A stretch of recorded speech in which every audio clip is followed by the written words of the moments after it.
आज की रात हम एक ऐसे आदमी की कहानी सुनाएंगे जिसने भागने की कोशिश तो की, पर वो आवाज़ें और वो सफ़ेद फॉग उससे पहले उसके पास आ चुकी थी। रात के करीबन 1 बजे टेम्परेचर -1 के आसपास था। एक ट्रक ड्राइवर राघव आर्मी का रेगुलर सप्लाई रूट चला रहा था। रात भर काम करता था, पर हिम्मत वाला आदमी था। कालरंगा क्वार्टर्स के पास एक टर्न आता है जहां पहाड़ों के पीछे से फॉग की लहरें निकलती हैं। राघव ने पहली बार देखा कि एक सफेद लहर एकदम सीधी उसकी तरफ आ रही थी, लेकिन हवा का रुख दूसरी तरफ था। जैकेट टाइट करते हुए उसने कहा, ये कैसे हो सकता है?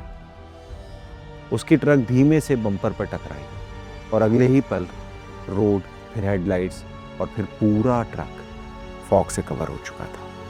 वहां अब विजिबिलिटी बिल्कुल ना के बराबर थी।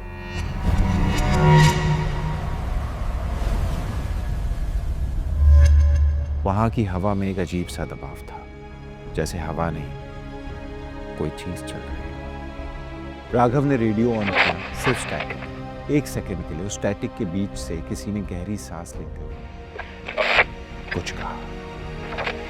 राघव ने चिल्लाकर पूछा, वहां कौन है?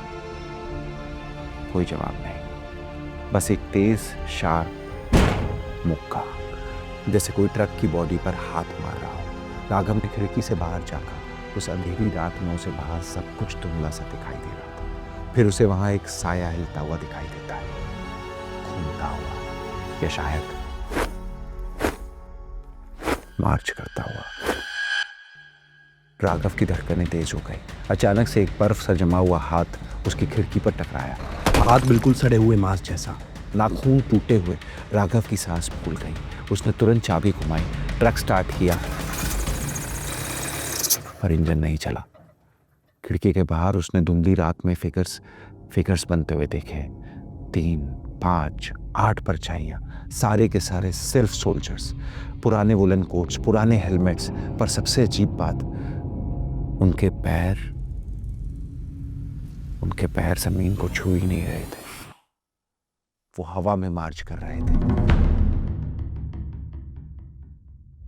रेडियो ने अचानक एक जोरदार क्रैक के साथ एक स्टैटिक तोड़ दिया। Convoy lost. Requesting coordinates. Anyone copy? Raghav चौंक गया। ये तो वही मैसेज था। आर्मी रिकॉर्ड्स के मुताबिक पिछले 20 साल से रिपीट होता आ रहा था। वो पेट्रोल फॉग में